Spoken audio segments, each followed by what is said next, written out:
Assalamualaikum warahmatullahi wabarakatuh. Alhamdulillah alladzi bi ni'matihi tatimmus salihat. Segala puji bagi Allah Jalla Jalaluh yang karena nikmatnya kebaikan-kebaikan menjadi sempurna. Dan ana minta maaf karena telat. Sebenarnya ana nggak telat ya, Ma. Yang salah panitia ya. Ana udah datang sebelum jam 9, tapi sama mereka diajak sarapan dulu. Walaupun sarapannya apa? Ya nggak jelas juga sarapannya. Jadi ini peringatan buat panitia, kalau jam 9 maka mulai jam 9. Mau datang dua orang. Tapi kita berusaha untuk belajar tepat waktu. Ana ingat tahun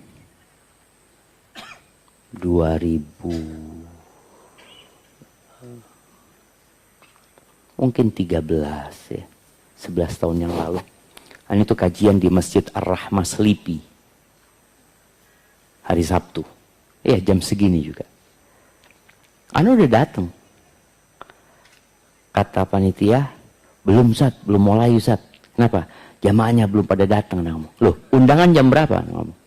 Jam 9 Ustaz, tapi biasanya mulainya jam setengah 10. Anak ngomong nggak boleh. Apa dosa yang datang duluan ini?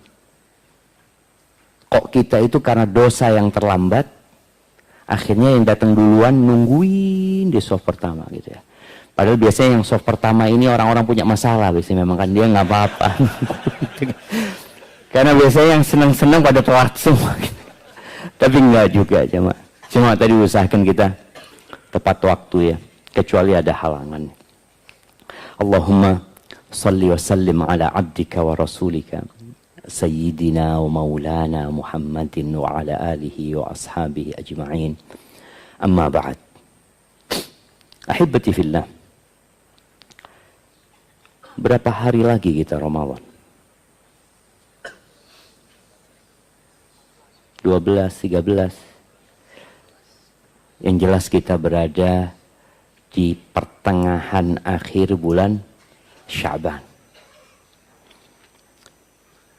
Kenapa yang kita bicarakan sholat kok bukan puasa? Karena ternyata ada orang-orang yang puasa tapi nggak sholat. Ketemu antum orang-orang yang acara buka bersama ikut, Masya Allah. Waktu sholat maghrib nggak sholat ya. Nggak, Ustaz, ana masuk pintu puasa aja nanti hari kiamat. Subhanallah. Itu pintu puasa itu untuk orang yang rajin puasa sunnah. Antum harus selesaikan dulu rukun Islam ini, baru milih pintu gitu loh. Anak kayaknya mau pintu sholat, karena anak puasa nggak mampu anak Ustaz. Anak kerjanya di lapangan, anak puasa mungkin Ramadan aja. Tapi untuk puasa sunnah kayaknya berat seperti itu. Ada orang yang Masya Allah, dia untuk puasa mampu. Tapi untuk memperbanyak sholat malam kayaknya berat. Ada orang yang puasanya cuma Ramadan, sholatnya cuma 5 waktu, ana mampunya cuma sodakoh Ustaz. Ana memperbanyak sodakoh aja. Ya sudah, fadl. Tapi ada yang tidak bisa memilih. Itu rukun Islam itu harus dikerjakan semua gitu loh. Bukan ana mau masuk dari pintu puasa, akhirnya dia nggak sholat gitu ya. Ana katanya ada babur royan Ustaz. Untuk orang-orang yang puasa. Itu untuk orang-orang yang rajin puasa sunnah. Yang tekun ibadah di salah satu ibadah yang memang menyebabkan dia lebih daripada yang lainnya. Ahibati fillah. Di surat Al-A'la, insyaallah semua hafal. Pertanyaannya, kapan dianjurkan membaca surat Al-A'la? Fadhal. Jumat. Jadi hari Jumat itu surat Al-A'la. Subuh, zuhur. Salat Jumat, rakaat ke pertama. Terus salat apa lagi? Itu aja yang belum tahu. Masya Allah. Nggak apa-apa lah, kasih hadiahnya. Nah, siapa yang mau nambahin 2 tambahannya? Nah, salat witir, rakaat ketiga. Rakaat pertama. Oke. Terus? Masya Allah. Terus apa lagi?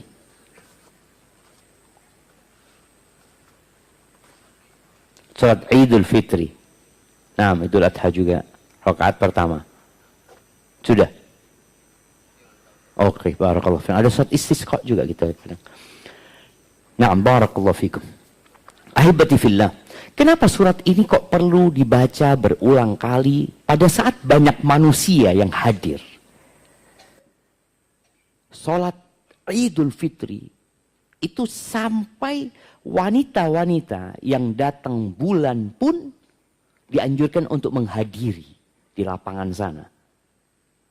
Agar mereka menyaksikan kebaikan yang ada. Salat Jumat terus dianjurkan kita untuk membaca Sabbihisma Rabbikal A'la. Ayat ini benar-benar mengingatkan kita tentang hakikat kehidupan dunia. Di ayat 9. Sampai terakhir ya. Anak akan baca, antum bisa buka handphonenya, antum bisa lihat suratnya bersama artinya. Allah mengatakan fadzakir inna fa'ati dzikra. Berikan peringatan. Pada saat peringatan itu bermanfaat, jemaah. Ini menjadi pencerahan buat kita semua bahwa memberikan peringatan itu perlu melihat situasi dan kondisi. Ada orang yang sedang marah. Ketika antum kasih nasihat dia, mungkin dia nggak dengar. Bahkan dia akan tambah marah nantinya. Suami istri ketika sedang ribut. Istri melihat suaminya ngomongnya kotor. Mungkin memaki istrinya. Jangan dikasih nasihat suaminya saat itu. Jangan dikatakan, bang, laisal mu'min bitta'an. Walal la'an, walal fash, walal badhi. Mukmin itu nggak kotor ngomongnya, bang. Nunggu sampai reda baru kita kasih masukan. Kemudian ada orang yang sedang lapar sekali. Antum kasih nasihat. Boleh jadi dia ngelihat antum dengan kunang-kunang matanya. Dia ngelihat anak lapar, di mana ada makanan. Gitu. Lalu Allah katakan, sayadzakkaru may yakhsha. Sayadzakkaru may yakhsha. Yang akan bisa mengambil peringatan itu adalah orang yang takut. Kita perlu punya rasa takut. Dan semoga rasa takut itulah yang membuat antum hadir pada waktu duha ini. Ada kekhawatiran di diri kita. Kekhawatiran amal kita belum cukup. Kita takut kematian itu datang di saat kita belum siap. Dan sejatinya kematian datang nggak pernah mikir antum siap atau tidak. Ada masa-masa jamaah, ana merasakan sendiri dan mungkin sebagian antum merasakan ya. Ada masa-masa ana merasa, ya Allah, kalau mati sekarang kayaknya dalam kondisi ana ini imannya sedang rindu sama Allah gitu ya. Tapi ada kondisi kita sedang berbuat dosa, ya Allah jangan sampai mati sekarang ya Allah. Cuma kita tuh nggak bisa milih jamaah. Dia datang tiba-tiba, ada orang naik motor, mati di sana. Nanti saya akan berubah Ustaz, saya tahu kematian itu pasti datang. Tapi kan anak masih muda sekarang Ustaz. Siapa yang menjamin orang tua mati lebih dahulu daripada anaknya? Ada orang tua yang menggendong anaknya dan mengantarkan ke kuburan. Kita melihat kakek yang mengantarkan cucunya. Jadi kalau bicara kematian itu nggak ada urusan dengan sakit. Nggak ada urusan sama umur sebenarnya. Urusannya sama ajal. Oh, orang tabrakan, mati tabrakan. Ya kalau gitu jangan naik motor antum. Coba antum hitung berapa manusia yang mati tabrakan dan berapa manusia yang mati di atas ranjangnya. Lebih banyak mana? Yang mati di rumahnya. Dia akan datang. Wa yatajannabuhal ashqa. Tapi ada orang yang akan menghindar dari peringatan ini. Nggak suka dikasih tahu dia. Ini orang-orang yang celaka hidupnya. Maka kita harus bersyukur kepada Allah ketika Allah menggerakkan hati kita untuk hadir di majelis ilmu. Ada orang-orang yang nggak pernah hadir di majelis ilmu. Mungkin salah satunya keluarga kita. Mungkin salah satunya orang tua kita. Nggak pernah mau diajak. Salah satunya pasangan hidup kita. Anda ingat ada seorang suami yang mengatakan, Ustaz, gimana Ustaz ya istri Anda ini Ustaz? Nggak mau diajak ngaji Ustaz. Nggak mau. Karena dia berpikir agama ini merepotkan. Ketika seorang menghindar dari agama, dia akan menderita dan celaka. Kenapa? Karena dia akan berburu fata morgana. Coba tunjukkan mana orang yang paling kaya di dunia yang tidak mati. Mati semuanya. Dan ketika mati dia meninggalkan segala sesuatu itu. Disitulah dia akan menderita dengan penderitaan yang nggak bisa dibayangin. Dia kepingin diundur waktunya kematian itu. Tapi nggak bisa. Lalu Allah mengatakan. Alladhi yaslan naral kubra thumma la yamutu fiha wa la yahya. Dia adalah orang yang akan masuk ke neraka yang besar sekali. Api yang menyala-nyala. Siapa yang nonton kebakaran di Los Angeles sana, di California? Ana nonton itu ya Allah. Ya. Seperti itu ketika Allah mau menghancurkan sebuah negeri. Enggak harus ngirim pasukan yang menyerang, enggak. Allah kirimkan petir, Allah kirimkan api, Allah kirimkan hujan di sebagian tempat untuk ditenggelamkan. Maka orang ini akan masuk ke neraka yang besar dan di situ dia nggak mati. Kalau mati selesai, antum bisa ngelihat orang yang kebakaran ya. Beberapa waktu yang lalu di Jakarta, di mana? Di Glodok yang kebakaran. Iya, di Glodok ya. Yang ditemukan berapa bangkai di sana. Ada 7 atau 8 di sana bangkai. Selesai dia mati kan. Rasa sakitnya di dunia selesai. Tapi kalau dia terbakar seperti itu, dalam kondisi seperti itu, nggak mati, apa yang akan terjadi sama dia? Dia berharap mati, tapi nggak mati. Dan itu di neraka nantinya. Allah katakan, "Tsumma la yamutu fiha wa la yahya." La yamut, nggak mati di dalamnya.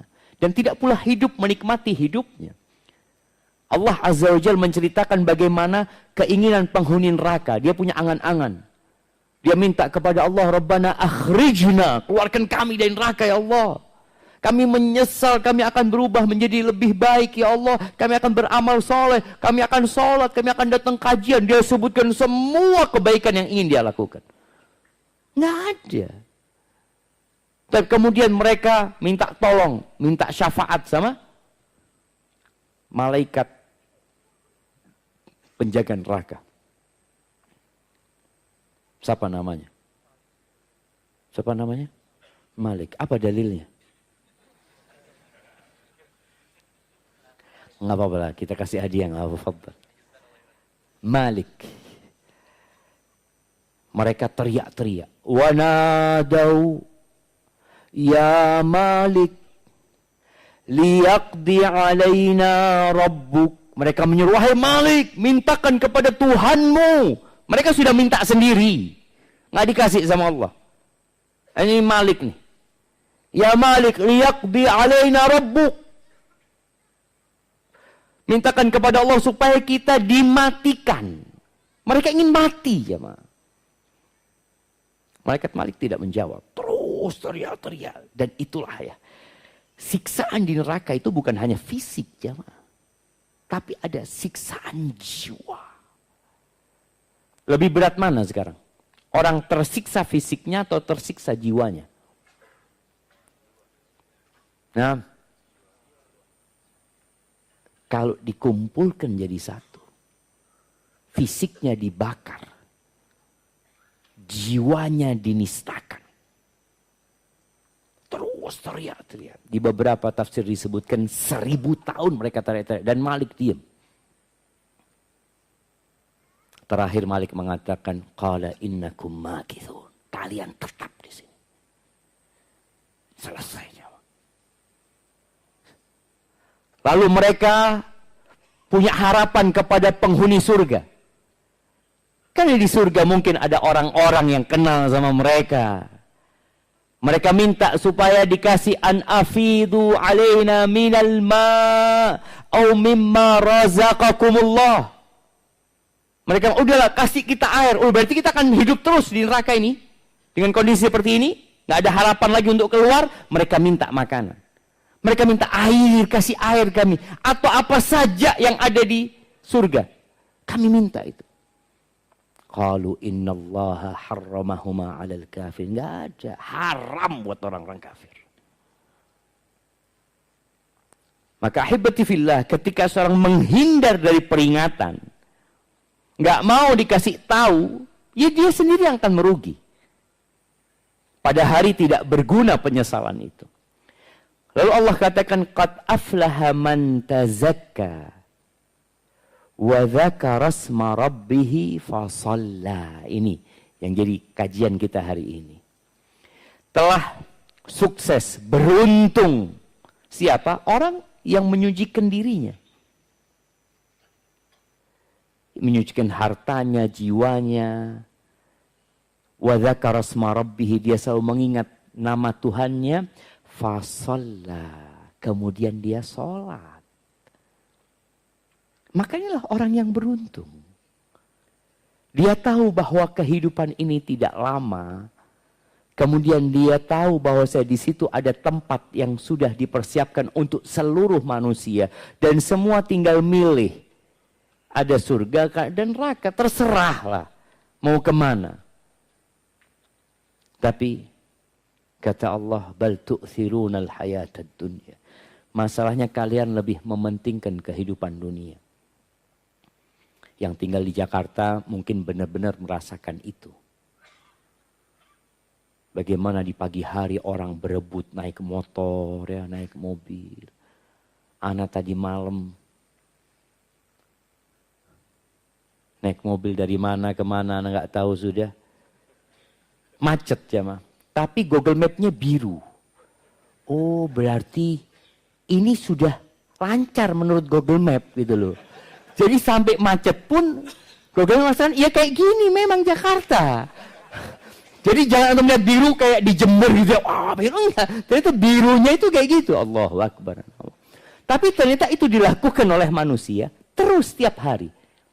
Ada yang kemudian kayaknya kita tinggalkan Jakarta. Enggak ternyata. Antum ini buktinya tetap aja di sini. Nah, Allah mengatakan bal tu'thirunal hayatad dunya. Kalian lebih mementingkan kehidupan dunia. Wal akhiratu khairu wa abqa. Akhirat itu lebih baik dan lebih kekal jemaah. Ahibati fillah. Ketika seorang memperbaiki sholatnya, maka hidupnya akan baik. Apa dalilnya? Kalau kita memperbaiki sholat kita, insya Allah, ya usaha kita, kehidupan kita yang lainnya baik. Rumah tangga kita akan baik ya. Kerjaan kita akan baik. Hubungan kita sama orang tua akan baik. Sama tetangga akan baik. Apa dalilnya? Siapa yang mau menyebutkan? Naam, jauh banget di sana. Naam, silahkan. Bismillah. Inna salata tanha 'anil fahsya wal munkar. Ya, boleh, itu salah satu dalilnya. Salat itu mencegah dari perbuatan keji dan mungkar. Kirimkan hadiah ke belakang. Siapa lagi dalilnya? Wasta'inu bisabri wassalah. Minta tolong dengan sabar dan salat. Nah, dalilnya itu setiap hari ada lagi antum. Oh, itu secara umum ya. Yang ada kalimat sholatnya. Tiang agama. Boleh lah. Kita boleh-boleh semua jemaah. Yang penting ada dalilnya gitu kan. Yang penting ada dalilnya. Cocok nggak cocok ya cocok-cocokin nanti kan. Seperti itu.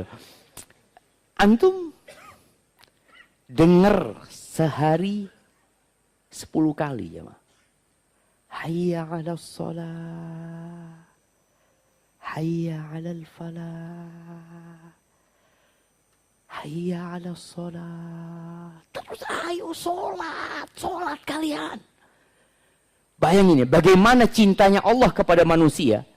Sampai Allah syariatkan azan yang diperdengarkan sehari 5 kali. Cuma kadang-kadang kita nggak mau denger. Dipanggil tuh hayya 'alas sholat, setelah itu hayya 'alal falah. Jadi sholat ini disyariatkan bukan untuk menyusahkan kita. Engkau sholat, engkau dapat kejayaan dalam hidupmu. Dapat glory. Dapat kenyamanan. Dapat ketenangan dan kedamaian. Kalau mau. Qomat juga. Ya. Bagaimana ketika orang mengatakan hayya 'alas shalah, hayya 'alal falah. Tolong hal itu dihayati. Makanya di antara langkah menuju ke khusyuk itu adalah mendengarkan azan, menjawab azan, dan berdoa setelah azan. Ini panggilan untuk menuju ke sholat. Kalau panggilannya aja antum abaikan, tidak terlalu penting buat antum. Sebagian mungkin masih sibuk ngobrol dengan panggilan tersebut. Merasa, aduh waktu anak habis ya. Ya anak-anak juga merasakan. Kadang-kala anak dengar azan, pegang handphone ya. Seharusnya udah taruh lah. Antum hayati bacaan Allahu Akbar, Allahu Akbar. Antum akan tahu, ya Allah semuanya kecil. Allah itu maha besar. Antum punya masalah sama siapa? Sama bos, sama atasan, sama presiden. Sama raja. Wallahi semua itu hambanya Allah Azza wa Jalla. Terus kenapa kita harus bingung? Allahu Akbar, Allahu Akbar. Terus bagaimana kita bersyahadat? Aku bersaksi bahwa nggak ada yang berhak disembah kecuali Allah ya. Ketika kita dengar lalu kita menjawab wa ana asyhadu an la ilaha illallah, dan aku ikut bersaksi. Jangan cuma muadzinnya yang bersaksi. Ketika mengatakan asyhadu anna Muhammad Rasulullah, lalu antum mengulangi wa ana asyhadu anna Muhammadar Rasulullah. Setelah itu antum mengatakan raditu billahi rabba wa bil islami dina wa bi Muhammadin sallallahu alaihi wasallam nabi. Aku ridha ya Allah engkau sebagai Tuhanku. Apapun ya Allah yang kau akan perlakukan kepadaku, aku ridha ya Allah. Karena hidup ini tidak selalu sesuai dengan keinginan kita. Antum punya masalah. Dan Ana juga punya masalah. Cuma, iya aduh. Pikirnya Ustaz nggak punya beban gitu loh. Jadi bebannya ditambah ya Allah ya. Tapi ternyata beban itu ketika Ustaz mendengar jadi ringan buat Ustaz. Kenapa? Ternyata masalah Ana lebih ringan daripada masalah orang ini. Jadi itu menjadi obat buat kita. Sahih. Semua punya masalah. Tapi ketika antum punya keridhaan dengan ketentuan Allah, Ana ridho sudah. Tapi ya kita suruh doa minta afiah ya, minta keselamatan dari bala dan musibah. Iya, tapi ketika itu datang dan antum ridho, selesai urusannya. Maka di situ ketika azan dikumandangkan, berhentilah. Berhenti berkegiatan. Taruh handphonenya. Kalau sedang berbicara lawan bicaranya, bisa dengarkan azan. Sebentarlah. Antum hayati panggilan itu. Di beberapa cerita, Imam Ahmad bin Hanbal ketika di penjara ya. Ketika panggilan hayya 'alas shalah, hayya 'alas shalah, beliau berdiri dari tempatnya. Kemudian berjalan ke teralis besi itu. Mengatakan, ya Allah aku cuma bisa sampai sini ya Allah. Menjawab panggilanmu ya Allah. Jadi itu panggilan jamaah. Hayya 'alas shalah, ayo gitu loh. Tapi ketika panggilannya sekali diabaikan, antum gak akan sampai al-falah. Itu gimana antum mau dapat al-falah? Yang ada harta antum jadi azab buat antum. Anak-anak jadi azab buat orang tuanya. Orang tua itu ingin anak-anak jadi qurratu a'yun. Penyejuk pandangan. Dia ingin harta yang dikumpulkan itu jadi ya sarana untuk kebahagiaan dan kegembiraan dia di dunia dan di akhirat. Ternyata enggak. Maka Allah mengatakan, "Fala tu'jibka amwaluhum wala auladuhum." Kau jangan takjub ya sama harta mereka. Jangan heran sama anak-anak mereka. Kadang-kadang kita, ya Allah, anaknya bagus-bagus semua gitu ya. Masya Allah, sukses semua, hartanya banyak. Padahal sholat yang enggak. Apa anak harus enggak sholat supaya kaya ya? Mungkin orang berpikir, anak dulu hijrah Ustaz. Masya Allah, belum hijrah banyak fulusnya Ustaz. Setelah hijrah kok jadi susah Ustaz ya? Enggak. Antum tetap dapat falah. Ketika antum bisa sholat, antum sedang menuju ke al-falah tadi. Antum sedang memperbaiki hidup antum. Ya. Allah mengatakan, "Fala tu'jibka amwaluhum wala auladum, innama yuridullah liyu'adzibahum biha fil hayatid dunya." Allah itu ingin mengazab mereka dengan harta mereka, dengan anak-anak mereka dalam kehidupan dunia. Itu azab, jemaah. Kata Allah Azza wa Jalla. Kenapa? Ketika sholat ini diremehkan. Atau sholatnya asal-asal, ya udah. Nggak akan sampai ke al-falah. Yang pertama dihisab pada hari kiamat itu apa? Sholatnya. Sholatnya benar, yang lainnya insya Allah benar. Yang mengerjakan sholat. Ma yuktab lahu minha illa ushruha. Ternyata yang dicatat pahala buat dia cuma 1/10-nya. Thumunuha 1/8 cuma dapat. Kan orang beda-beda. Sama satu soft tapi kualitas sholatnya beda. Subu'uha 1/7. Sudusuha 1/6. Khumusuha 1/5. Rubu'uha ada yang dapat 1/4. Thuluthuha ada yang dapat 1/3. Nisfuha ada yang dapat 1/2. Jadi paling full disebutkan hadis ini berapa? 1/2. Ini menunjukkan beratnya khusyuk dalam sholat itu. Antum udah berusaha ya, berusaha banget khusyuk. Biasanya orang itu khusyuk kapan? Kapan antum khusyuk? Mesti ada masalah. Mesti ada masalah. Tapi kadang-kadang dari keenakan antum sujud berdoa ya, minta diselesaikan masalahnya, sampai antum lupa, ini rokaat keberapa ya Allah? Ini sujud yang keberapa ini? Antum khusyuk dalam doanya, tapi nggak khusyuk dalam sholatnya gitu loh. Sampai antum bingung, ya Allah ya, sujud sahwi lagi.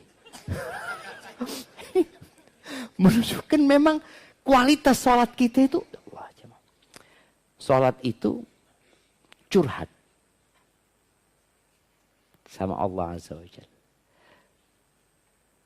Kalau antum lihat jamaah yang kirim pertanyaan, kalau urusannya curhat, berapa lembar? 1 lembar full jamaah. Sampai ustadznya capek. Dan dia tulis, Ustadz mohon dibaca semuanya, jangan di skip. Nah, karena kalau orang curhat tuh ada banyak masalah anak Ustadz. Kalau pertanyaan apa hukumnya ini, ya selesai hukumnya boleh, nggak boleh. Tapi anak punya masalah, Ustadz harus dengarkan ceritanya. Dan Ustadz nggak mau dengerin. Kalau sudah terlalu panjang, aduh curhat ini taruh sini sudah. Tapi Allah mau dengerin kita. Bayangkan. Allah pencipta langit dan bumi itu mau dengerin kita. Nggak ada ceritanya Allah, nggak ada waktu buat kita. Nggak ada. Allah selalu punya waktu buat kita. Namun ada sebagian orang yang nggak lama-lama sholatnya. Gitu loh. Apalagi kita mau masuk bulan Ramadan. Ya. Rencana Nur Salma ada tarawih nggak? Ada. Rencana berapa juz 1 rakaat? Imamnya imamnya aja sudah aduh, gimana jamaahnya? Imamnya udah aduh. Jadi kalau imamnya pesimis, jamaahnya lebih pesimis antum. Imamnya insya Allah 1 juz gitu kan.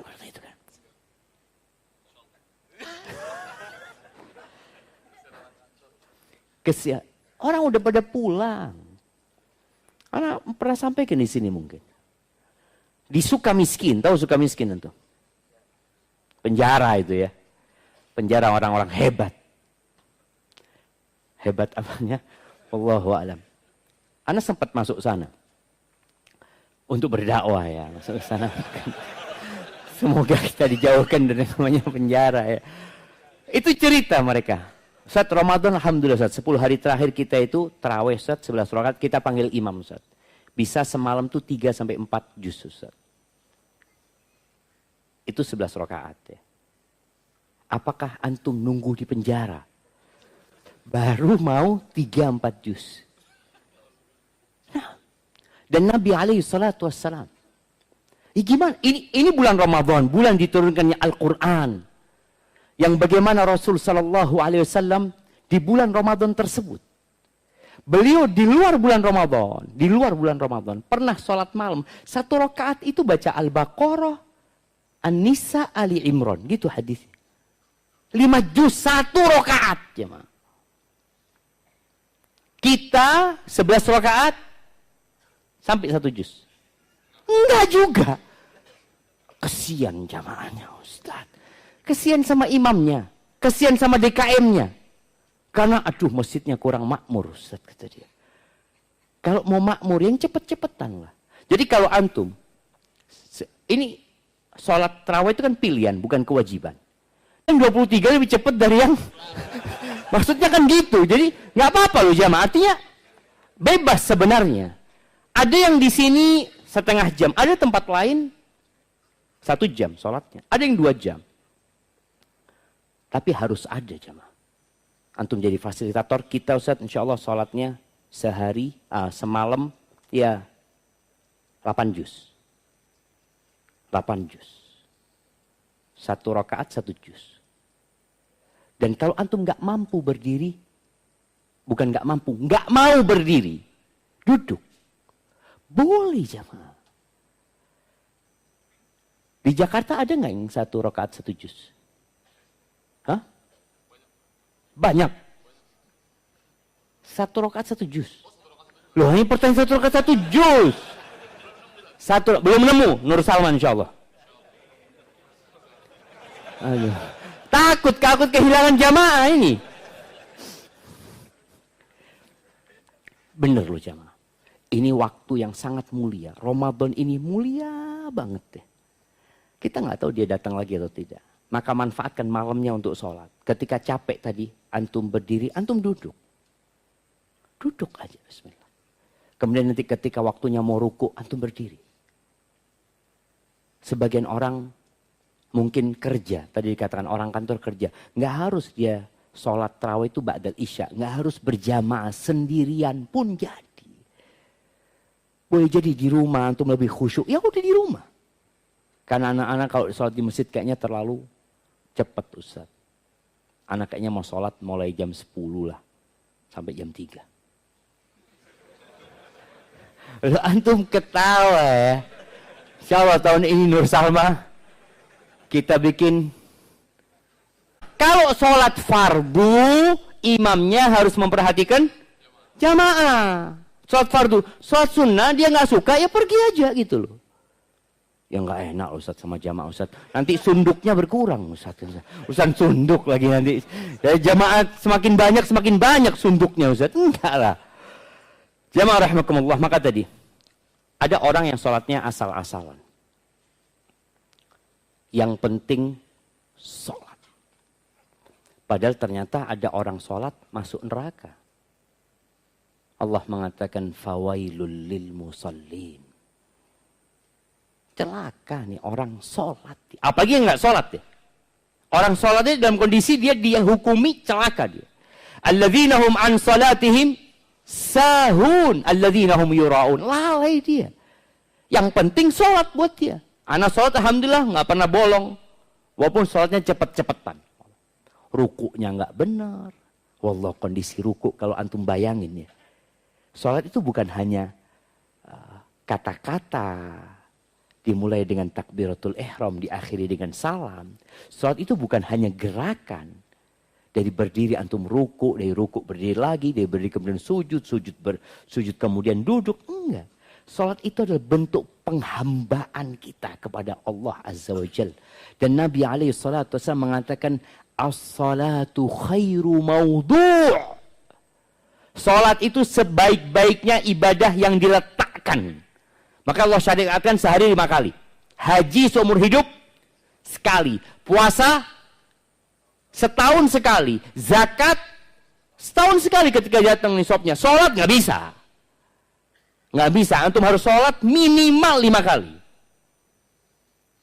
Itu yang terjadi. Maka tatkala orang ini dia ibadah, tapi ternyata dia asal-asalan, masuk fawailul lil musallin.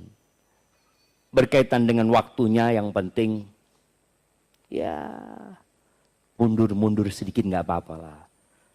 Sholat duhur, ya jam 3:15 kan, belum azan asar kan? Udah azan asar? Belum kan? Nggak apa-apa. Masih masuk waktu, Zat. Jangan terlalu berlebih-lebihan dalam beragama. Jangan. Selama di waktunya. Jadi, itu terjadi sama manusia. Kalau ada orang-orang yang lapar, jemaah. Kemudian dia dikasih sesuap nasi.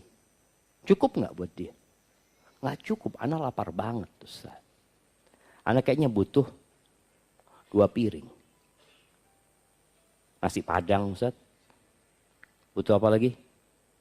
Rendang, ayam pop, kepala kakap. Antum bisa lihat ketika antum masuk ke rumah makan Padang yang disediain semuanya itu jamaah. Kadangkala antum butuh itu jamaah. Tapi ketika sholat, antum cuma sesuap aja, cukup. Nggak cukup. Maka orang tadi yang punya masalah banyak, mau tidak mau dia perlu banyak lagi sholatnya. Terus apakah antum harus punya masalah untuk khusyuk? Harus punya masalah, harus baru di soft pertama di masjid. Ada sebagian kita yang sholat Jumat nggak pernah di soft pertama. Wallahu a'lam. Anak lihat soft pertama itu kayaknya orang-orang spesial.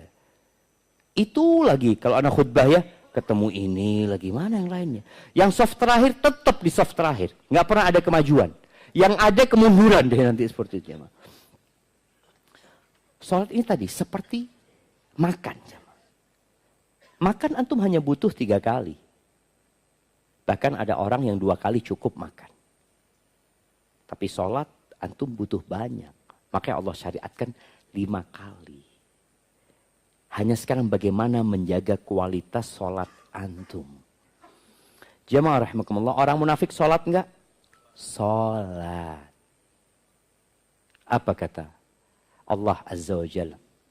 Innal munafiqina yukhadi'un Allah. Masya Allah. Itu kiriman dari siapa tuh? Mak-mak. Innal munafiqina yukhadi'un Allah wa huwa khadi'uhum. Orang-orang munafik itu hendak menipu Allah. Bagaimana cara mereka menipu Allah? Ya tadi kumpul sama orang-orang Islam ya. Pakai peci juga. Duduk di softnya. Orang-orang soleh.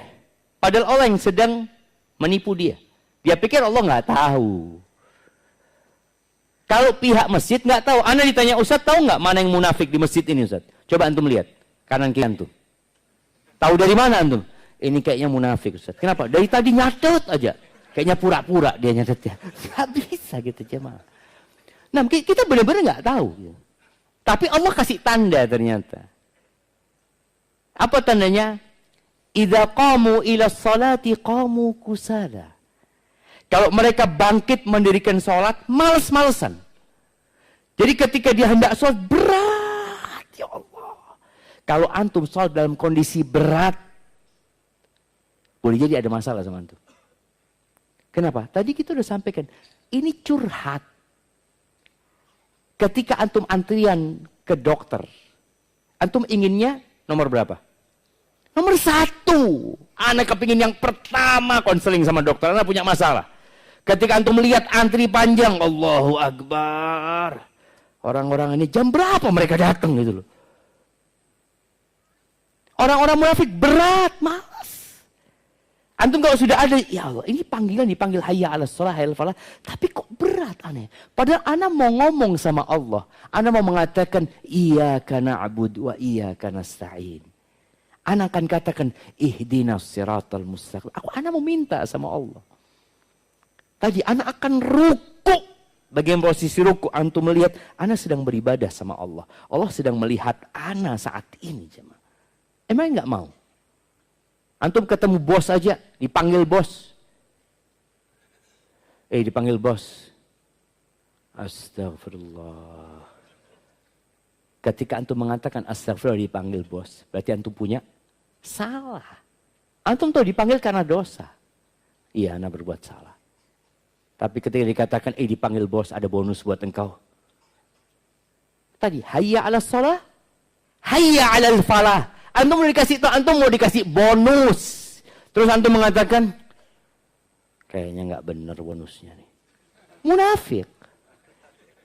Artinya dia nggak yakin gitu. Ketika yakin dia akan bergerak langsung. Qamu kusala yura'unan nas. Ini orang ria aja sholatnya. Sholat dia. Tapi ria. Wala yadhkuruna Allah illa qalila. Dan kata Allah, dia tidak mengingat Allah kecuali sedikit. Jamaah rahimakumullah. Pernah ada orang yang sholat di Masjid Nabawi. Dia mungkin sholat tahiyatul masjid. Nabi ngelihat dia sholat. Diperhatikan sama Nabi SAW. Setelah selesai sholat, dia datang kepada Nabi SAW. Nabi mengatakan, Salli fa innaka lam tusalli. Engkau sholat, engkau belum sholat. Padahal dia berdiri ngadep kiblat dalam posisi semua syarat sholat sudah dia penuhi. Dia katakan Allahu Akbar, mulai rukunnya dia lakukan gerakan-gerakan sampai salam. Tapi kata Nabi SAW, Salli fa innaka lam tusalli. Sholatlah engkau, sebenarnya engkau belum sholat. Jangan sampai sebagian kita 10 tahun sholat, ternyata belum sholat. Dihukuminya belum sholat. Dalam hadis yang diriwayatkan Tabrani, Nabi alaihi salatu wasallam mengatakan, Innar rajula la yusalli salata sittina sana. Ada orang yang sholat sama 60 tahun. Coba. Mungkin dia sholat sejak umur 10 tahun. Berarti umurnya dia sekarang berapa? 70 tahun. Ada orang yang sholat selama 60 tahun. Walam tuqbal lahu sholah. Satu pun sholatnya nggak ada yang diterima. Nggak ada yang diterima. Apa gunanya dia sholat? Nggak benar berarti sholatnya. Sholat yang tidak mencegah dari perbuatan keji dan mungkar. Ketika antum sholat tapi dosa terus antum garap. Antum tolong lihat sholat anak gimana gitu loh. Ketika sholat antum benar, nih maksiat berkurang.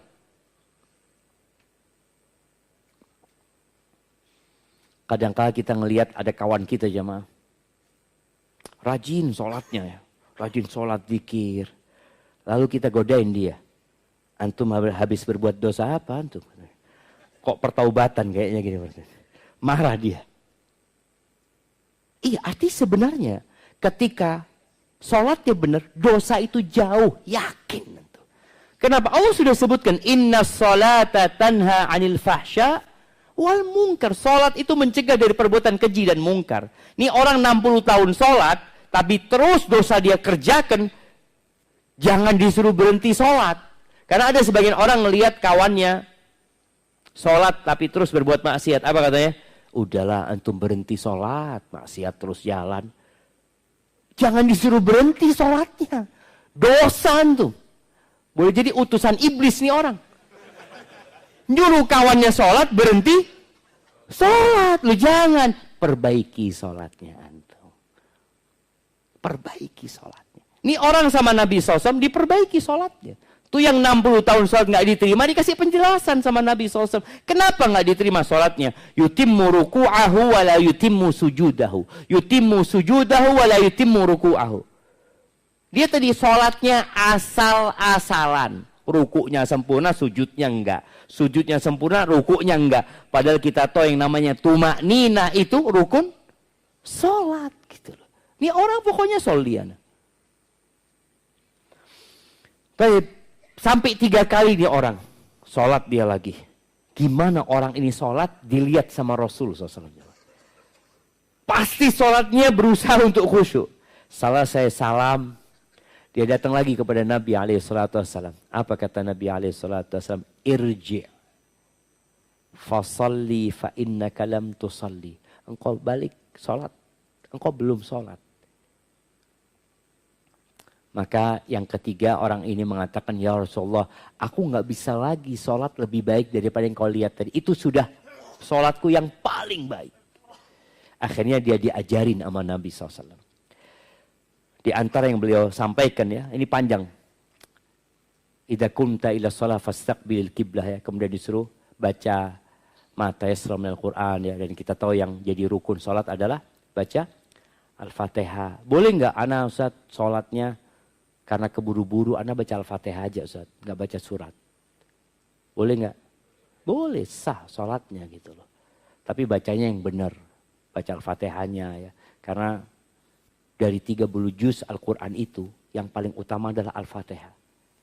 Seakan-akan semua yang dalam Al-Quran itu terangkum dalam Al-Fatihah ini. Maka antum baca lagi tafsirnya ya, supaya antum lebih menghayati. Kemudian Nabi mengatakan, kemudian rukuklah engkau. Apabila engkau rukuk, jangan langsung bangkit. Sampai engkau tumaknina rokian. Rasakan semua anggota badan itu di tempatnya. Dan antum merasakan ana sedang rukuk buat Allah Azza wa Jal. Kemudian nanti ketika sujud juga, antum merasakan ana sedang meletakkan kening ana di muka bumi ini. Untuk berbicara dengan Allah yang ada di atas arasnya. Antum katakan subhana rabbiyal a'la wa bihamdihi. Dan rasakan. Ketika sholat antum benar, antum selesai sholat akan mendapatkan kebaikan. Antum merasakan kok enak ya. Kok tenang ana sekarang ini. Rasulullah SAW kalau punya masalah larinya kemana? Sholat. Di Jakarta ini ada enggak tempat pembuangan limbah? Artinya orang kalau punya masalah itu larinya kemana di Jakarta ini? Hah? Ke masjid? Hah? Kemana? Bantar Gebang. Bantar Gebang.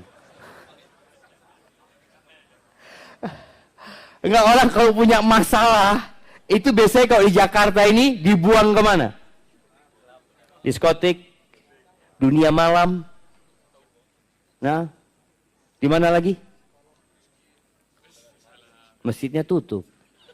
Masjid tutup kata dia. Padahal memang waktu curhat yang paling indah itu malam. Sholat yang paling indah itu ya di malam itu. Bagaimana tatkala Allah menyebutkan penghuni surga itu? Ya Allah jemaah, kapan kita bisa seperti mereka? Allah mengatakan, kanu qalilan minal laili ma yahja'un. Mereka sedikit tidurnya di malam hari. Begadang ya. Ternyata penghuni surga itu ketika hidup di dunia, mereka keluar dari zona nyaman itu, mereka begadang malam jemaah. Tapi bukan di diskotik mereka begadang. Bukan di jalanan. Kadang-kala Anda melihat, tak tahu di sini. Alun-alunnya biasanya, itu malam hari penuh sama orang-orang nongkrong di sana. Mereka semua punya masalah. Mereka larikan ke sana, ngobrol, ngopi, ini, itu. Dia pikir selesai. Pulang dari sana paginya, alhamdulillah selesai masalahnya. Enggak selesai. Tapi ketika antum larikan ke sholat, selesai. Karena Allah janji. Qad aflahal mu'minun. Alladzina hum fi salatihim khashi'un. Udah sukses tuh orang. Siapa mereka? Yang kalau sholat khusyuk dia. Maka perlu yang namanya tumaknina dalam sholat. Rasakan tumaknina. Rasakan setiap perpindahan gerakan sholat itu. Usahakan emak-emak di belakang. Kalau sholat, ya tepat waktu. Emak-emak ini paling jauh dari riya sholatnya. Paling jauh dari riya. Kenapa? Di rumah. Suaminya datang, udah sholat. Udahlah. Sebelum adzan udah sholat tadi. Dan semangatnya dia sholat. Padahal sholat setelah adzan gitu deh. Tapi ada mama yang selalu menunda waktu sholat. Ya tipikal ibu-ibu itu macam-macam. Ada ibu-ibu itu yang nunggu semua beres baru sholat. Seperti itu. Sampai akhirnya sholat duhur mau asar. Janganlah. Ketika masuk adzan, tinggalkan semuanya.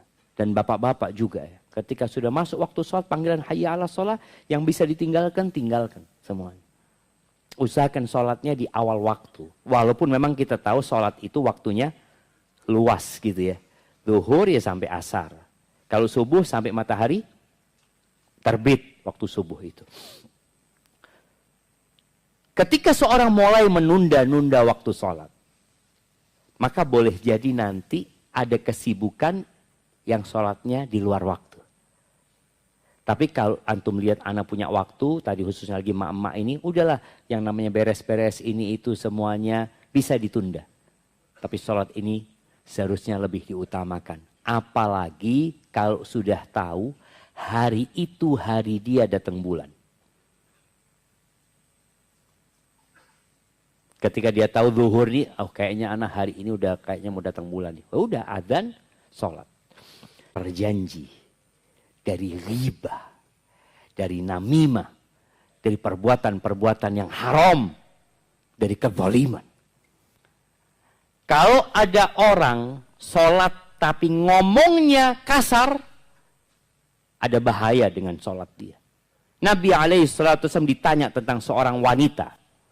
Taqumul lail wa tasumun nahar. Ini perempuan hablum minallahnya baik dalam pandangan manusia. Dia sholat malam. Dia puasa sunnah. Kadang-kadang dia sedekah juga mungkin berbagi dengan hartanya. Masalah dia satu. Walakinnaha salitah au filisaniha saltah tu'zi jiranaha. Dia suka menyakitin tetangganya dengan lisannya. Loh, ini gimana? Dia sholat malam loh. Dia puasa sunnah. Tapi ternyata sholat dan puasanya tidak merubah sikap dan karakter dia. Tidak menjadikan dia menjaga lisannya. Kata Nabi SAW, hiya finnar la khaira fiha. Neraka tempatnya. Nggak ada baiknya tuh orang. Loh, terus gimana dengan sholatnya? Berarti sholatnya belum baik sebenarnya. Dia memang mengerjakan itu sholat dengan raganya, tapi boleh jadi tidak dihayati dengan hatinya. Ahibati fillah, memakmurkan masjid bagi kaum laki-laki menjadi target utama. Dan antum bisa rasakan nikmatnya melangkahkan kaki, apalagi di bulan Sya'ban. Anak ngomong sama istri anak. Karena kita di rumah ada anak yang mau kalau ke masjid itu ya harus bareng sama anak. Anak sampaikan ke istri anak, syuf ini bulan Sya'ban, usahakan kita habis adzan sudah di masjid. Tidak nunggu qomat. Yang nunggu qomat itu siapa biasanya? Yang rumahnya dekat sama masjid. Karena dia tahu bentar lagi lah. Artinya di qomat dia ke masjid masih bisa, masih dapat tuh. Tapi yang jauh-jauh biasanya udah datang duluan. Anak sampaikan kepada istri anak. Anak minta itu. Bagaimana adzan anak-anak udah siap. Karena kalau nyuruh anak-anak ke masjid ini butuh waktu cukup panjang.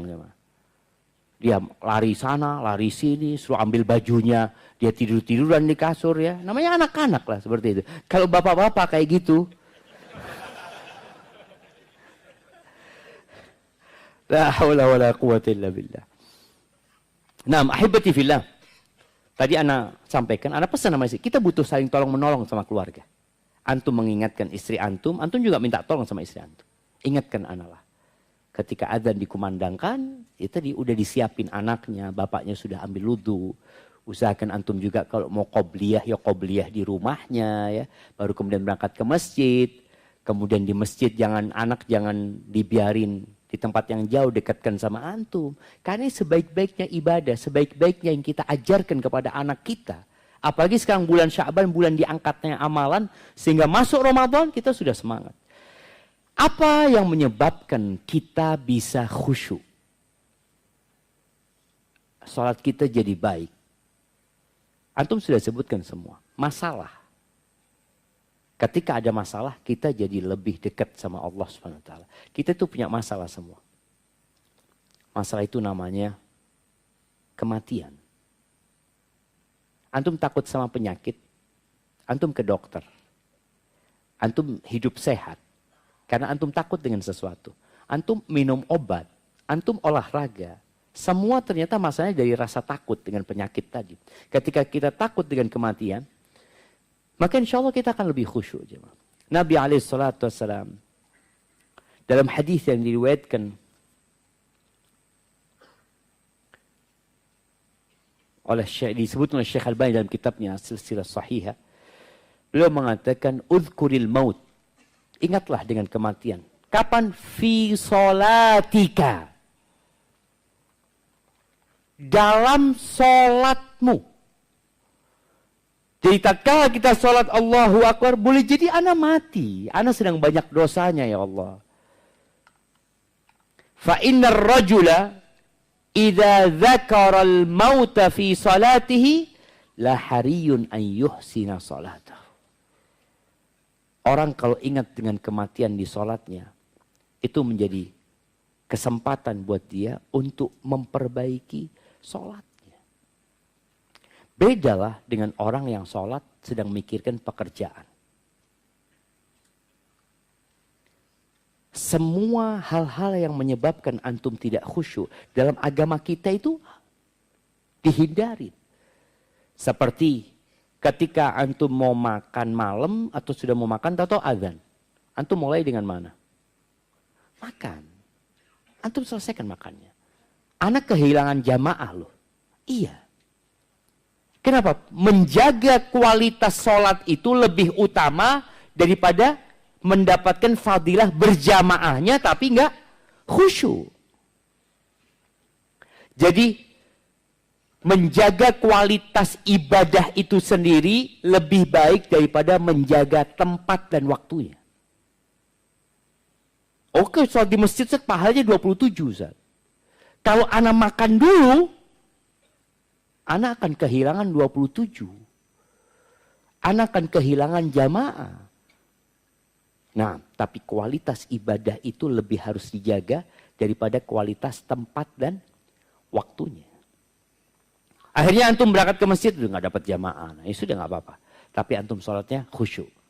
Karena boleh jadi antum sholat dengan menyesal. Kenapa istri anak tadi ya nyuguhin makanan sebelum azan ya. Akhirnya nggak khusyuk juga sholatnya antum. Karena mikirin istri, ya sudah selesai. Antum sudah dapatnya ini dan antum ingat dengan hadis Nabi SAW. Bahwasanya la salata bihadratit ta'am. Nggak ada salat kalau ada makanan. Sudah makan itu. Selesaikan makan itu. La yusalliyanna ahadukum wa huwa yudafi'uhu al-akhbathan. Jangan sholat dalam kondisi nahan. Bukan nahan lapar. Nahan kepingin ke belakang. Kepingin ke toilet. Ya. Sudah jangan. Ya Allah Ustaz, anak ini kalau ke belakang nggak dapat soft pertama, nah Ustaz. Ini fadilah tempat kan. Antum, anak kehilangan fadilah soft pertama Ustaz. Nggak apa-apa, tapi antum khusyuk. Jangan antum kehilangan soft pertama, nggak khusyuk juga gitu loh. Udah ke toilet ini itu tetap nggak khusyuk. Padahal sudah dikasih sama Islam itu bagaimana antum mencapai khusyuk dalam sholat itu. Sehingga ketika sholat antum baik, semuanya jadi baik ya. Kemudian apa lagi? Nabi SAW pernah sholat pakai baju, dikasih hadiah baju. Kemudian selesai sholat, Nabi buka baju itu. Berikan kepada sahabat yang ngasih, tukar. Jadi tukar hadiah itu boleh jemaah. Kenapa? Karena gambarnya membuat aku lalai tadi kata Nabi SAW. Maka ketika antum sholat, kalau memang yang di depan antum bikin antum lalai, ya diganti. Soalnya kadang-kala orang sholat itu, karpet itu bisa ada gambarnya, jemaah. Ini kayak gambarnya kepalanya orang. Ya. Jadi dia itu berimajinasi Buat gambar sendiri sebenarnya gitu loh. Ya udah pakai yang polos aja. Pakai yang polos. Jadi semua hal sekali lagi yang menyebabkan antum lalai dari sholatnya atau tidak khusyuk dalam sholatnya dihindari. Termasuk handphone. Jangan antum masuk sholat jawab WA. Sambil jalan ya. Bentar. Ya, ana lagi mau sholat. Antum mikir, fulan jawab apa ya? Karena antum menunggu sesuatu. Pokoknya hindari semua. Dan di bulan Ramadan ini, ana mengajak semuanya untuk mempersedikit penggunaan handphone. Kalau bisa, kuotanya dihilangkan. Hanya buat telepon. Jadi yang penting, telepon. Kita hidupkan kembali SMS. Kan adalah paket yang apa? Paket SMS sama telepon itu kan. Ya udah paket itu aja. Kuota sudah enggak. Antum lihat ya, kuota sekarang tuh sangat menggoda sekali ya, Ma. Kuota 10 giga nonton. 10 giga. Orang kan, wah anak udah bayar, nggak ditonton rugi gitu seperti itu. Hanya orang naudzubillah. Jadi semua godaan itu perlu dihilangkan. Antum masuk ke bulan Ramadan, yang pertama perbaiki sholatnya. Di bulan Ramadan ini. Ini sebagai momentum kita memperbaiki kualitas sholat kita. Tadi anak sudah minta kepada pihak masjid, ya kalau bisa sholatnya ya ditambah bacaan Qur'annya. Tapi orang bebas. Ana ngasih masukan kepada DKM masjid tempat Ana, mereka mengatakan, enggak Ustaz, kesian jamaahnya Ustaz. Ya sudah, kalau kesian sama jamaahnya. Kita bisa sholat di tempat lain, kita bisa sholat sendiri. Ketika antum melihat masjid, enggak Ustaz, masjid kayaknya memang memperhatikan jamaahnya banyak yang tua-tua. Fadhal. Barakallahu fiik, itu mungkin yang bisa Ana sampaikan pada kesempatan kali ini. Dan usahakan antum setiap gerakan sholat itu, kalau bacaan sholat itu beragam dari Nabi SAW, antum hafal semuanya. Sehingga antum ganti-ganti. Baca subhana rabbiyal a'la, nanti ganti subhanakallahumma bihamdika, Allahumma gfirli, kemudian sajada wajhiya lilladzi khalaqahu. Jadi pergantian dari satu bacaan ke bacaan lain yang sama-sama sunnah itu membuat antum harus mengingat. Tapi kalau bacaan itu saja kadangkala enggak, ya khusyuknya akan berkurang. Barakallahu fiik. Mana pertanyaannya? Antum yang mau baca. Antum pilihkan aja di Bismillah. Alhamdulillah. Ustadz, saya punya calon suami yang masalahnya pernah melawan orang tua. Sampai orang tuanya mengucap seakan menyumpahi dia nggak jadi orang. Sekarang dia udah hijrah ke manhaj salaf dan sudah meminta maaf ke orang tuanya. Apakah omongan atau sumpahan orang tua itu tetap Allah kasih hukuman ke dia? Atau Allah akan cabut sumpahan orang tuanya itu? Saya takut omongan yang pertama jadi hukuman yang tetap berjalan.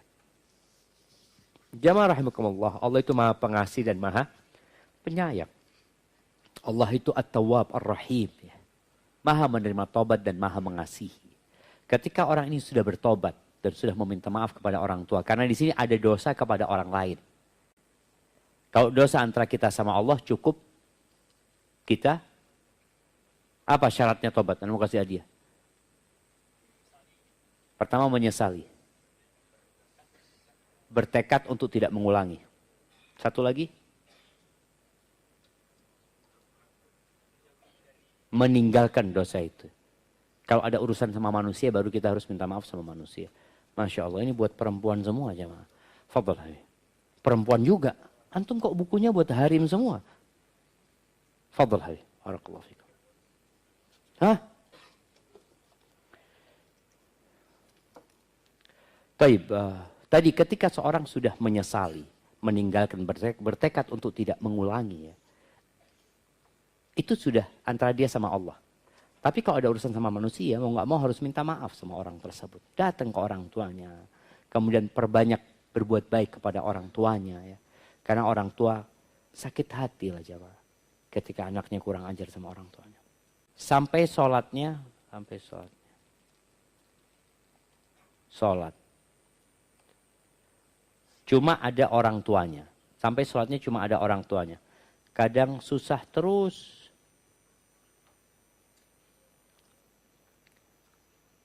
Pokoknya susah lah jemaah anak ini. Tulisannya anak nggak paham ya. Iya. Pertanyaan itu bagaimana tanggung jawab orang tuanya nanti. Sholat ini tadi kebutuhan kita yang nggak bisa ditinggalkan. Sampai orang sakit pun tetap wajib sholat. Dalam peperangan pun wajib sholat. Karena itu sebuah kebutuhan yang kalau antum tidak melakukan itu, antum akan rusak hidupnya. Maka sehari 5 kali.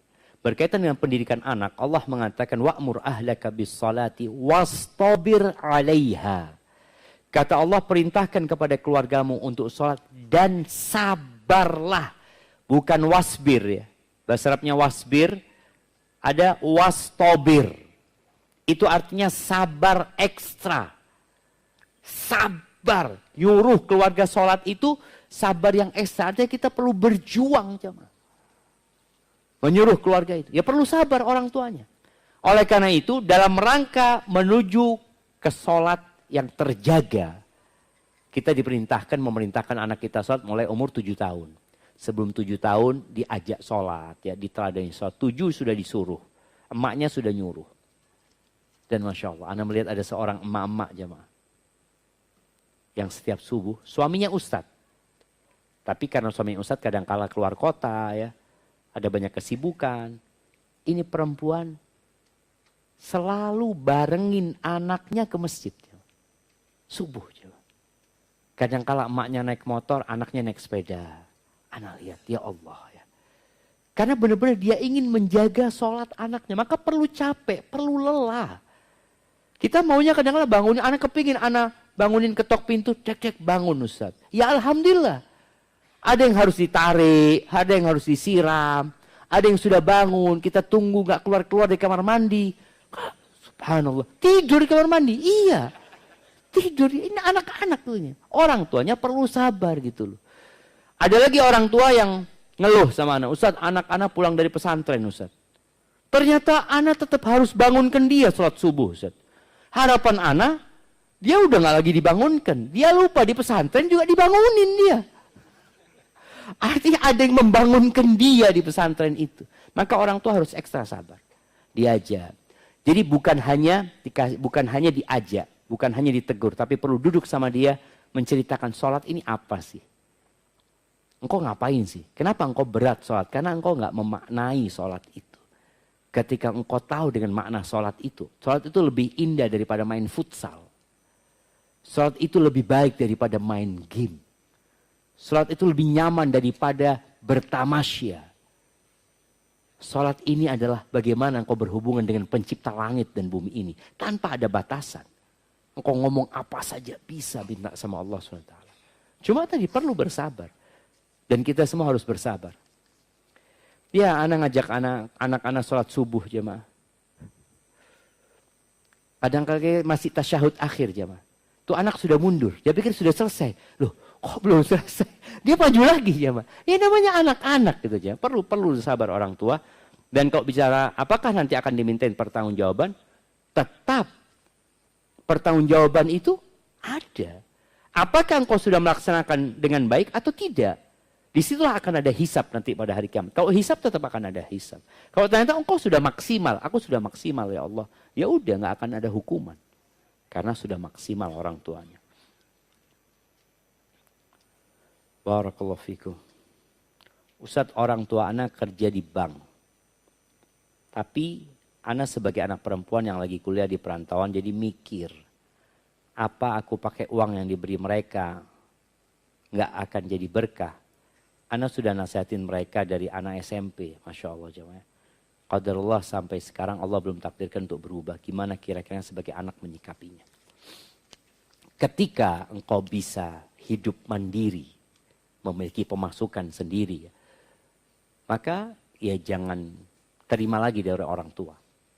Tapi ketika belum mampu, gak ada masalah insya Allah. Kalau gak salah pernah anak baca fatwa Syekh Muhammad Shalih Al-Utsaimin mengatakan ya anak kalau memang belum mampu nggak ada masalah karena dia bukan pelaku riba dan dia menerimanya sebagai nafkah.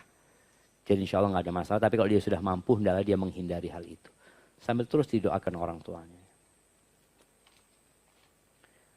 Naam. Hukum melepas jilbab untuk akhwat di depan wanita non-muslim. Qadarullah di kantor ada yang non-muslim. Terkadang ikut di musola kantor. Ya ada dua pendapat ulama dalam masalah ini. Apakah non-muslim itu boleh melihat aurat perempuan yang boleh dilihat sesama perempuan? Pendapat yang pertama mengatakan nggak boleh. Tapi yang lihat pendapat yang mengatakan boleh, boleh. Yang kedua itu mengatakan boleh, asalkan satu. Perempuan itu amanah. Tapi kalau kau lihat perempuan ini nggak amanah, hati-hati. Mungkin kau nanti di foto, direkam, di video, maka dalam kau berhati-hati. Atau kalau dia nggak merekam dan menvideo, cerita dia. Sama teman yang kau tahu fulana, ya Allah, lehernya bagus banget. Ini kan diceritakan. Karena ada loh, perempuan tuh ada yang lehernya bagus gitu. Kalau leher bagus tuh kayak lehernya apa? Hah? Angsa. Oh, kepanjangan lah kalau angsa. Saya mau bertanya Ustaz, ayah saya tidak pernah sholat, tidak pernah pergi ngaji, bahkan meyakini bahwa semua agama itu sama. Innalillahi wa inna ilaihi raji'un. Setiap saya ingatkan untuk sholat selalu diabaikan. Tolong beri saya solusi, nasihat yang bisa saya lakukan untuk ayah dan keluarga saya. Yang sangat jauh dari agama, jauh dari Allah. Terima kasih. Allah jamaah, orang tua kita itu surga kita ya. Surga yang paling indah itu ya orang tua. Jadi surga yang paling bagus, pintu surga yang abu-abu kata Nabi SAW, satu abwabil jannah al-walid. Ya. Orang tua itu adalah pintu surga yang paling tengah, yang paling indah. Apa sikap kita kepada orang tua yang seperti ini? Ya berusaha untuk mendakwain orang tua. Duduk sama orang tua. Kalau orang tua bisa diajak diskusi-diskusi. Ayah, tahu kenapa kok diutus Nabi Muhammad sebagai Nabi terakhir? Karena kalau mereka nggak punya ilmu. Kalau semua agama sama, ada apa Nabi Muhammad SAW diutus gitu loh. Kenapa Nabi SAW berperang dengan orang-orang musyrikin? Kita itu menganggap semua agama sama, padahal agama-agama di luar nggak ada yang menganggap sama. Mereka nggak mengatakan sama, tidak. Agama mereka yang benar. Maka mereka melakukan dakwah. Bagaimana misionaris itu di zaman Belanda melakukan misi mereka ke daerah-daerah karena mereka beranggapan enggak semua agama sama. Kok sekarang kita mengatakan semua agama? Enggak. Dan Allah mengatakan innad dina 'indallahil Islam. Agama yang diridhoi Allah cuma Islam, bas. Yang lainnya enggak diterima. Maka sekali-kali kalau baca Quran, ya yuk kita baca Quran yuk sama artinya baca. Paling enggak baca qul huwallahu ahad, baca sama artinya ya. Kalau ayah belum mau sholat ya kita bacalah Al-Quran ayah. Insyaallah jadi berkah buat hidup ayah. Pelan-pelan seperti itu. Tapi sekali lagi kita nggak bisa merubah orang tua kita. Kita hanya bisa memberikan pencerahan kepada mereka. Ya semoga Allah memberikan hidayah. Kakek saya sudah berusia sekitar 70 tahunan. Dan sudah mulai pelupa. Kadang sholat, kadang tidak. Tetapi selalu berjamaah di masjid jika sholat. Jika sedang tidak mau sholat, beliau bilang orang lain yang sholat saja. Orang lain yang sholat saja, orang lain yang sholat juga pada cepat mati, kata dia. Jadi dia takut mati jemaah. Kadang keluarga sudah mengingatkan, tapi tetap tidak mau sholat. Bagaimana hukumnya? Apakah tetap berdosa, Ustaz? Ya, wallahu a'lam ya. Kondisi itu. Ya nggak apa-apa dia sholat, tapi sebenarnya sholatnya itu nggak jadi karena memang dia hukum Allah tidak dicatat gitu loh. Rufi al-qalam an salas, diangkat pena itu dari 3 orang tadi. Orang gila sampai dia sadar, orang tidur sampai bangun, anak-anak sampai dia balik seperti itu. Maka kalau memang akalnya sedang ada, ya silahkan diingatkan. Tapi kalau akalnya nggak ada, kadang-kadang dia ngomong kayak gitu juga sadar nggak sadar tuh jamaah. Barakallahu fikum. Saya akhwat ingin bertanya agak sedikit keluar tema. Saya sebelumnya ada operasi di rahim saya dan saat ini saya masih mengalami pendarahan. Sudah hampir 1 bulan. Bagaimana hukum sholat dan hukum puasa Ramadannya Ustaz? Mohon penjelasannya. Nah, baik. Ini yang namanya istihadah. Jadi darah yang keluar dari wanita itu ada 3 ya. Yang pertama darah haid yang rutin keluar dengan waktu yang biasanya sudah bisa diraba. Yang kedua darah nifas yang biasanya keluar setelah melahirkan. Yang ketiga istihadah. Istihadah ini darah segar sebenarnya. Yang hukumnya berbeda dengan darah haid dan darah nifas. Kalau nifas dan haid nggak boleh sholat, nggak boleh puasa. Tapi kalau istihadah dia tetap wajib sholat dan wajib puasa.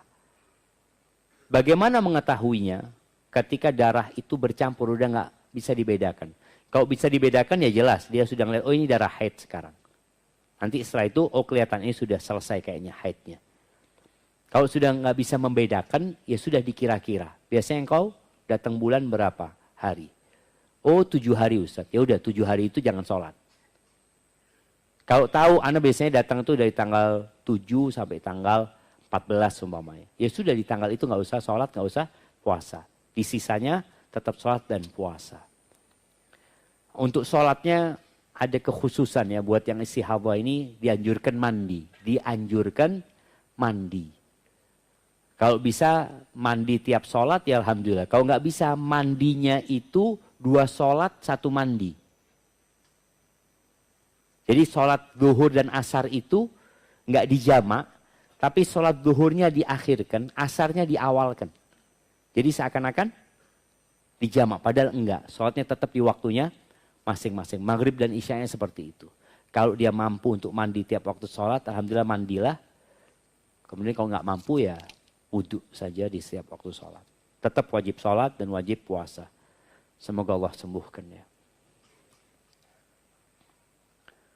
Bagaimana cara mengganti sholat yang tidak dilakukan saat sedang sakit dan kondisi lemah, tidak bisa tayamum, tidak bisa melakukan gerakan sholat. Saat ini beliau telah berpulang, artinya meninggal dunia. Ya didoakan aja kalau yang meninggalkan sholat seperti itu ya. Jadi ada kondisi jamaah, orang itu nggak bisa tayamum dan nggak bisa gerakan, tapi dia sadar, sholatlah dalam kondisi itu. Apalagi kalau di ruang ICU ya, mungkin nggak ada keluarga ini itu. Ya udah sholat dalam kondisi itu. Dia ngomong juga nggak bisa, tapi dia sadar. Sudah dia sholat. Mungkin gerakan matanya menunjukkan dia sedang ruku. Kemudian dia sedang sujud. Kata Nabi SAW ya bil ima dengan isyarat ya seperti itu ya. Barakallahu fikum. Bagaimana menyikapi seorang yang selalu bicara yang penting sholat 5 waktu. Tetapi orang tersebut wanita. Kesehariannya pakai baju seksi. Dan penghasilannya dari uang haram, penyanyi. Nah. Ahibati fillah, alhamdulillah dia masih sholat. Dia benar loh. Jadi orang itu masih sholat, kita ini seneng. Dulu ada orang Arab datang ke Indonesia. Ya di tahun 2000-an ya, jilbab itu masih belum banyak ya. Dia ke mall. Anak ingat mallnya itu Atrium. Senen sana ya. Senen sana. Dia ngomong, ya Allah, ini harim-harim bajunya seksi, tapi masih sholat kata dia. Karena mereka kan datang ke musola bawa mukena gitu kan. Bawa mukena masih sholat. Di tempat kita, pakai jilbab gak sholat, kata dia. Karena di daerah itu kadang-kadang sudah membudaya jilbab itu. Sudah membudaya. Tapi ingat, jilbab itu bukan budaya Arab ya. Karena Khadijah gak pernah pakai jilbab. Memang pada waktu itu belum wajib jilbab. Jilbab baru wajib ketika hijrah ke kota Madinah. Jadi apa yang terjadi sama orang ini alhamdulillah. Cuma yang perlu antum sampaikan kepada perempuan ini, tolong perbaiki sholatnya. Antum kasih hadiah buku sholat, ya ini itu. Engkau sholat 5 waktu, alhamdulillah. Perbaiki sholat pula. Semoga ketika sholatnya baik, nanti yang ini jadi baik. Pernah ada seorang datang ke majelis ilmu. Pas awal-awal rame jilbab. Jilbab itu rame kepada tahun 89-90 ya. Antum ingat ada 300 anak SMA yang dikeluarkan ya karena mereka maksa pakai jilbab. Lagi kajian ini, itu di perempuan dengan pakaian seksinya bawa mukena tanya Ustaz, apa hukumnya jilbab? Kata Ustaz, itu bab nomor 27. Kata dia. Ditunda sama Ustaz. Karena sebenarnya dia tahu sama hukumnya. Ustaz ngomong, itu bab nomor 27. Kata. Oh iya Ustaz. Akhirnya perempuan ini datang kajian terus ya. Belum bab jilbab dibahas, dia udah pakai jilbab. Karena masalahnya imannya lemah. Mengetahui hukum itu mudah. Menjelaskan hukum itu juga mudah. Mengatakan ini halal, ini haram, mudah. Tapi bagaimana antum menjadikan orang yang tahu hukum ini mengamalkan ilmu yang dia miliki. Itu kadang-kadang butuh proses. Bagaimana keimanan dia, diingatkan dia kepada Allah Azza wa Jalla ya. Cerita seorang anak di Arab sana. Sebagian negara Arab itu sekuler juga. Mereka melarang jilbab. Ini anak pakai jilbab dia sekolah. Masih SD mungkin ya atau sudah SMP kelas 1. Ketika dia ke sekolah pakai jilbab dimarahin sama gurunya. Nggak boleh pakai jilbab. Dimarahin. Ya sudah. Akhirnya pulang ke rumah. Umma katanya bu guru nggak boleh pakai jilbab. Sekolahnya. Makanya ibunya ngomong, nah kau tahu nggak siapa yang nyuruh kau pakai jilbab? Siapa Umma? Allah. Nah, Allah itu menciptakan langit 7 lapis. Nah. Allah yang memberikan kepadamu rambut yang indah. Allah yang memberikan kepadamu mata, lisan. Dia ingatkan dengan kebesaran Allah Azza wa Jalla. Engkau mau nurut sama bu guru apa nurut sama Allah? Ya sama Allah lah kata dia. Akhirnya pakai jilbab lagi besoknya. Ketika dia masuk kelas marah gurunya. Dimarahin sama nggak nurut, nggak patuh, macam-macam kata dia. Akhirnya dia tanya, dengan menangis dia mengatakan, man uti, anti amhu. Siapa sebenarnya yang harus aku taati, engkau atau dia kata dia. Oh, sadar bu gurunya ini. Oh, berarti bukan karena keinginan dia ini. Dia ini karena disuruh pakai jilbab itu. Tanya bu gurunya, dia siapa kata dia. Allah alladzi khalaqani wa khalaqaki. Allah yang menciptakan aku dan menciptakan engkau kata dia. Siapa yang aku harus taati? Subhanallah. Bu gurunya itu selesai sekolah berangkat ke rumah orang tua anak perempuan ini. Udah pakai jilbab gurunya mengatakan. Kata dia makasih banyak ya. Anak mengingatkan aku kata dia. Kita itu kadang-kadang nggak taat karena kita lupa siapa yang nyuruh kita. Kekuasaan dia seperti apa sih? Ketika yang nyuruh antum hanya kawan antum di kantor umpamanya, antum bisa mengatakan nah cuma fulan. Tapi ketika atasan antum dan paling tinggi yang punya kuasa, yang punya kebijakan, yang bisa mecat antum akan nurut. Bagaimana menghadirkan itu di diri orang yang hendak kita dakwain? Supaya dia tahu, sholat ini, atau jilbab tadi, itu merintahkan Allah. Bukan orang tua, bukan presiden, bukan siapa. Itu mungkin yang perlu kita sampaikan kepada orang-orang. Tapi tadi, jangan disuruh berhenti dia sholat. Bagaimana kita ajak dia memperbaiki sholatnya. Assalamualaikum warahmatullahi wabarakatuh. Izin bertanya, mohon nasihatnya. Jadi begini Ustaz. Ana pernah melakukan kesalahan sangat besar. Alhamdulillah, Ana sudah menikah. Di saat Ana sudah menikah. Di saat Ana sudah menikah 7 tahun dan Ana pernah melakukan zina dengan laki-laki lain. Dan Ana sudah benar-benar bertaubat. Tetapi suami Ana tidak tahu karena Ana tidak sanggup untuk bicara. Ustaz, Ana takut apa yang harus Ana lakukan Ustaz? Mohon pencerahannya Ustaz. Dosa zina ini bukan dosa sama suami. Dosa sama Allah Azza wa Jalla.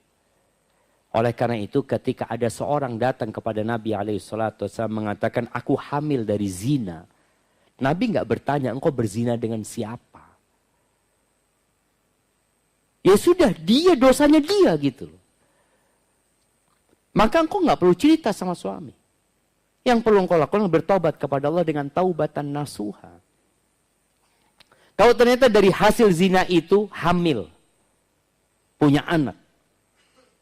Dalam agama kita, al-waladu lil firash, walil ahiril hajar. Anak itu ikut yang punya ranjang. Dan buat orang yang berzina, batu buat dia, seharusnya dirajam. Jadi anak itu dinasabkan kepada yang punya ranjang. Jadi anti nggak perlu cerita sama suami. Yang perlu anti lakukan bertaubat dengan taubatan nasuha. Dan buat para suami lah, jagalah Allah ya. Agar Allah menjaga keluarga kita. Menjaga istri dan anak-anak kita. Jangan godain anaknya orang. Apalagi sekarang dengan adanya media ya. Orang itu dengan mudah mengenal wanita sekarang. Dia duduk dia di masjid, dia seakan-akan dia sedang WA apa. Padahal dia sedang chat sama yang gak halal buat dia. Maka jagalah Allah. Allah akan jaga istrimu, Allah akan jaga keluarga kita insya Allah. Baik, ini sepertinya pertanyaan terakhir. Nah, jadi yang jelas sholat tarawih 1 rakaat 1 juz. Nah, Ustadz bagaimana tips sholat khusyuk dengan memiliki anak-anak kecil? Ada 3 anak kecil di rumah. Kadang dinaikin, mukenah ditarik, paling enggak berisik dan berantakan sekitarnya. Sulit sekali rasanya. Belum lagi jika mereka bertengkar saat saya sholat. Barakallahu fiik. Sebelumnya buat para suami ya. Antum harus hargai perjuangan istri antum.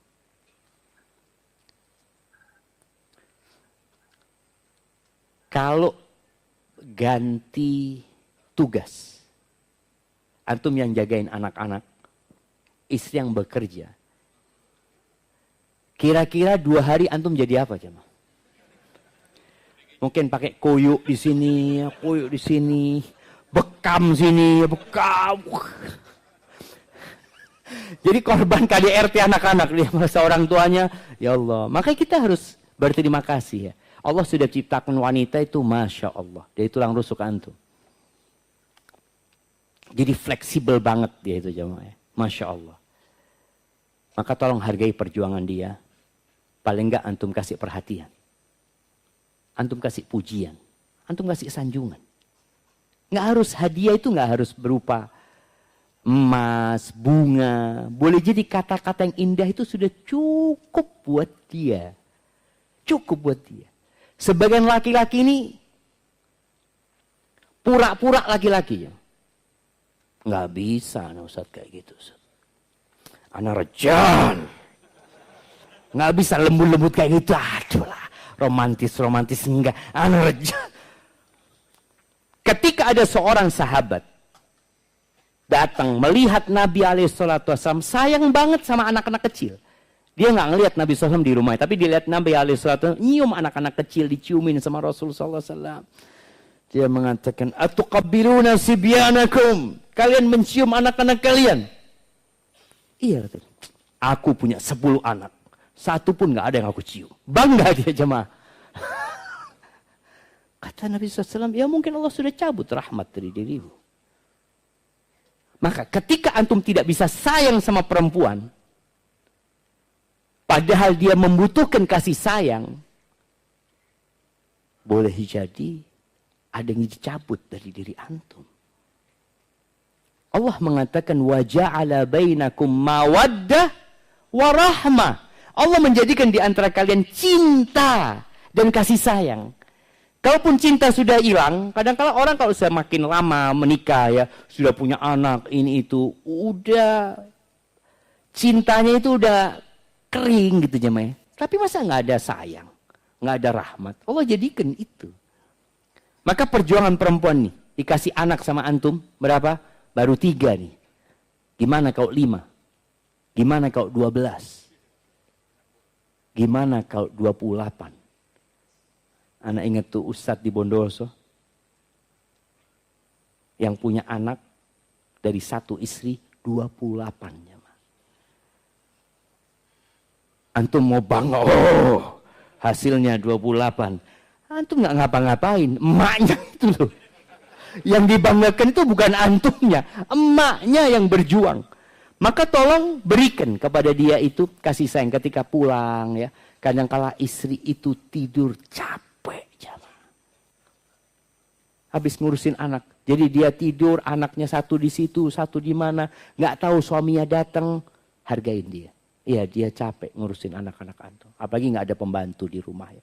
Bagaimana, kembali kepada pertanyaan tadi, bagaimana supaya anti bisa khusyuk?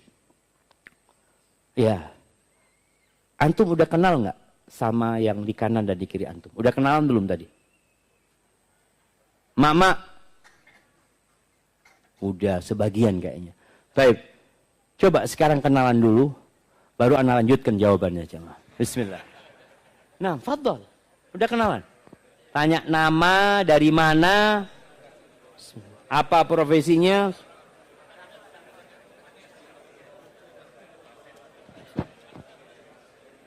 Tuh saudara-saudara antum jemaah. Oh ya, yang di belakang? Yang di belakang ana sudah kenal dengan semuanya. Ayolah kenalan dengan kanan kirinya. Baik. Yang bersandar sudah kenal? Nah, baik. Ini kunci. Kenapa anak katakan kunci? Ketika kita itu baik dengan tetangga kita, antum akan mudah untuk mendapatkan kehusyuan tadi. Ketika antum mau sholat, ngomong sama tetangga, titip anak-anaknya, anak mau sholat. Entar kalau engkau mau sholat, aku jagain anak-anakmu. Karena nggak semua orang punya pembantu. Suami juga nggak semuanya bisa memberikan pembantu kepada anak-anak. Dan Nabi SAW menyuruh kita untuk berbuat baik kepada tetangga. Dan ternyata tetangga itu menjadi faktor eksternal kebahagiaan seseorang. Beliau mengatakan alaihissalatu arba'un minas sa'ada. 4 faktor kebahagiaan eksternal. Nah, siapa yang menyebuti? 4 faktor kebahagiaan. Fadhol. Pasangan yang soleh, istri yang soleha, rumah yang luas, tunggangan yang nyaman, tetangga yang baik. Masya Allah. Barakallahu fikum. Fadhol. Iya. Itu buat ikhwan. Alhamdulillah. Itu 4 jemaah. Istri yang soleha, kalau buat bapak, kendaraan yang nyaman, kemudian rumah yang luas, bukan yang minimalis jemaah. Luas rumahnya. Yang keempat itu adalah tetangga yang baik. Karena tetangga yang baik ini akan membuat antum tadi, ketika puasa juga antum akan nyaman, tetangga juga pada puasa, nggak ganggu antum. Ketika tadi urusan sholat, emak-emak ini harus solid sama tetangga-tetangganya. Sebagian kita nggak tahu sama tetangganya. Yang antara nggak mau ngerti, nggak mau paham mana sama dia. Yang penting anak sendiri beribadah baiklah. Berbuat baik sama tetangga itu perintah agama. Dan itu akan membantu kita untuk khusyuk. Titipkan anaknya. Sekarang itu ada yang namanya daycare ya. Ada lagi, apa daycare namanya? Tempatnya nitipin anak seperti itu. Seharusnya tetangga cukup. Tetangga cukup, sehingga dengan cara itu, ya ketika mau sholat tarawih pun gantian nggak apa-apa. Ketika mau sholat maghrib gantian nggak apa-apa. Tapi biasanya kalau sholat maghrib sudah ada suaminya. Dan bapak-bapak jadilah orang yang selalu ada di rumah walaupun tidak ada. Jangan jadi orang yang ada di rumah tapi nggak ada. Gimana jadi orang yang selalu ada di rumah walaupun dia tidak ada. Selalu dia telepon istrinya, WA istrinya, di mana kondisi anak. Jadi istri itu merasa, loh, ada suami anak. Tapi jangan jadi orang yang selalu ada di rumah, tapi nggak ada. Dia adanya, mana suaminya? Bapak di mana? Di pojok tuh bapak tuh. Lagi ngapain? Kayaknya lagi di Amerika bapak itu. Kelihatan dari wajahnya. Ke Amerika, kemana? Janganlah jemaah. Itu yang dapat Anda sampaikan. Allahumma ballighna Ramadan. Ya Allah, sampaikan kita ke bulan Ramadan. Semoga kita bisa menjalankan ibadah yang baik di bulan Ramadan dan Allah terima Ramadan kita jemaah. Yang benar dari Allah Azza wa Jalla, yang salah dari diri anak pribadi, Allah dan Rasulnya terbebaskan dari kesalahan ini.